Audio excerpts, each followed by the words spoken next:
Syederun baru-baru ini viral di media sosial. Seorang pria parubaya yang berprofesi sebagai driver ojek online atau ojol dipukuli pengendara lainnya hingga mengakibatkan memar di wajahnya. Dalam video yang beredar, driver ojol tampak memar dan bersimbah darah pada bagian kening dan keluar darah pada bagian hidung.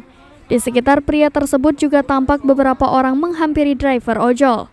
Melalui video yang diunggah akun Twitter @arbain_mu, pada Minggu 25 September 2022 kemarin, dalam keterangan yang diunggah, pria driver ojol tersebut dipukuli oleh 3 orang di SPBU Majapahit, Semarang. Pria ojol tersebut diduga telah menyerobot antrian saat mengisi bahan bakar minyak atau BBM di SPBU.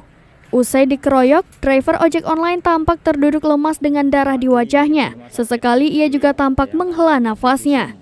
Atas kejadian ini, pengunggah video berharap agar para persatuan ojol mengusut tuntas kasus ini dan berharap ketiga pelaku segera ditangkap. Hingga kini Senin 26 September 2022, informasi terbaru yang diunggah pemilik akun mengatakan seorang pelaku pemukulan terhadap bapak driver ojol yang dituduh serobot antrian di SPBU Majapahit, Semarang telah tertangkap.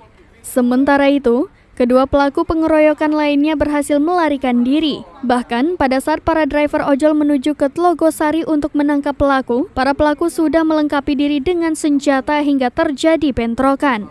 Melihat aksi tersebut, banyak warganet yang menyayangkan tindakan main hakim sendiri. Beberapa warganet juga memposisikan diri ketika melihat bapak ojol tersebut seperti orang tuanya yang tengah mencari nafkah.